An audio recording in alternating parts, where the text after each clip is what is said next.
Bonsoir.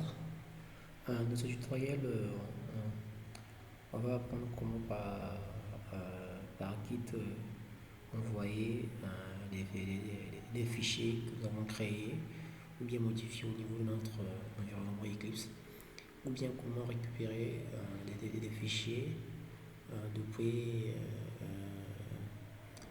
Git que nos copains ont envoyé dans le serveur. Je vais prendre par exemple au niveau de notre répertoire Git, par exemple du projet Umisco.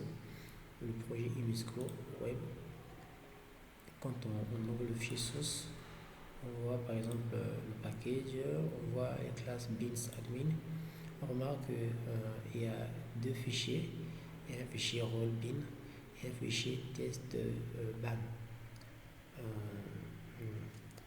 Ce que je vais faire, je vais créer un fichier test dans mon environnement Eclipse que je vais appeler par exemple produit bin. Produit bin, je viens dans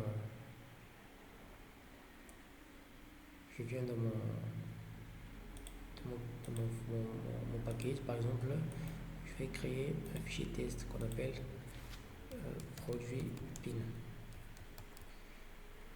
Produit bin. Et j'ai deux variables par exemple string code et private string libellé. Quand je repars dans mon environnement, je vois bien que dans le package admin, actuellement je n'ai rien. Ça veut dire qu'il n'y a aucun fichier produit bin. Je repars dans mon environnement, je viens de créer un fichier produit bin. Quand je repars, par exemple, dans mon répertoire où se trouve mon projet, pour moi ça se trouve sur le bureau, projet Umisco, et je vais dans mon répertoire Umisco. Je tape par exemple Git statut. Git va me montrer tous les fichiers que je viens d'ajouter ou bien de modifier dans mon environnement. Quand je vois par exemple tous les fichiers en rouge, ce sont les fichiers que j'ai créés ou bien que j'ai modifiés. C'est-à-dire qui existaient ou que j'ai modifiés ou bien que je viens de créer nouvellement. Grâce à la commande git statut, j'ai l'état des fichiers qui nécessitent un commit au niveau du serveur. Moi, pour envoyer ces fichiers, quand c'est rouge, ça veut dire que j'ai créé ça. C'est pas encore géré par Git. Donc, je fais git add étoile. Je valide. Là, quand je retape git status, je vois que le fichier produit bin que je viens de créer est passé au vert. Donc tous les fichiers projets verts sont des fichiers qui ne sont pas encore envoyés au serveur, mais qui sont déjà gérés par Git. Moi, pour les envoyer au serveur, j'efface tout d'abord l'écran, je fais git commit -m. -m, c'est pour dire un commentaire, je dis modification, bien ajout de produit bin. Et je valide. Voilà, il dit qu'un fichier a été inséré. Et jusqu'alors, si on repart par exemple au niveau serveur, j'actualise par exemple.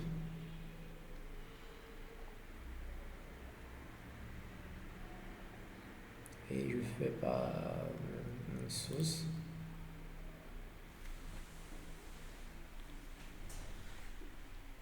Umisco, c'est là que j'ai fait. src org bin. Jusqu'alors, je n'ai pas ce fichier. Tout simplement parce que je n'ai pas encore envoyé au niveau du serveur. Pour envoyer au niveau du serveur, je tape la commande git put originel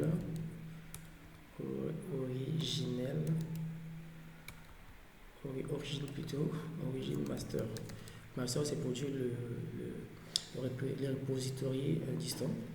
Je valide. Il va me demander mon mot de passe. Et je mets gentiment mon mot de passe. Et je valide. Et voilà, il me dit que non, ok, il a envoyé tout cela au niveau du serveur distant. Je vais aller vérifier, je clique là,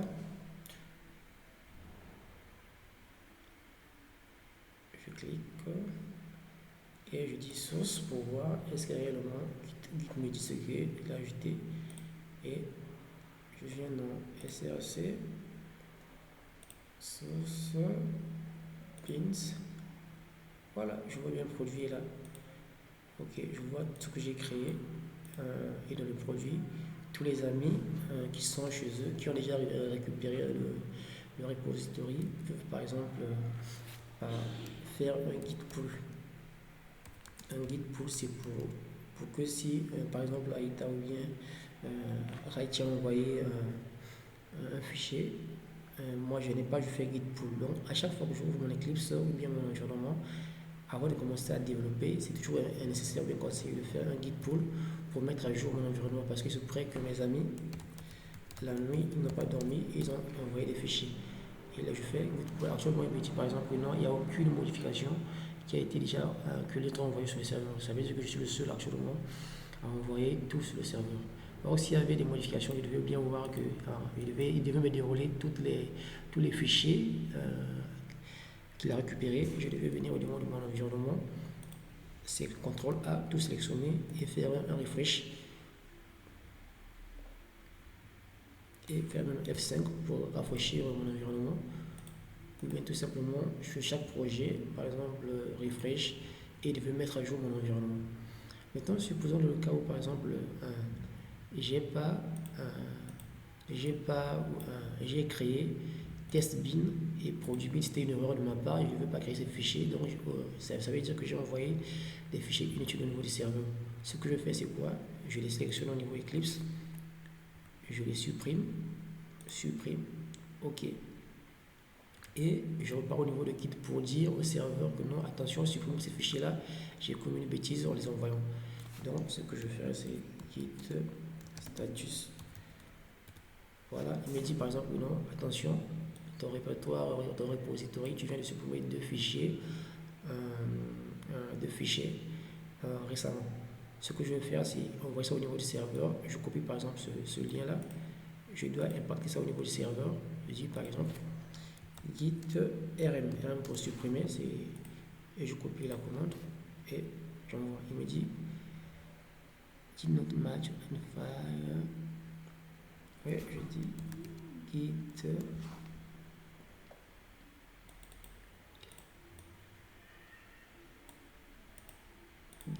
rm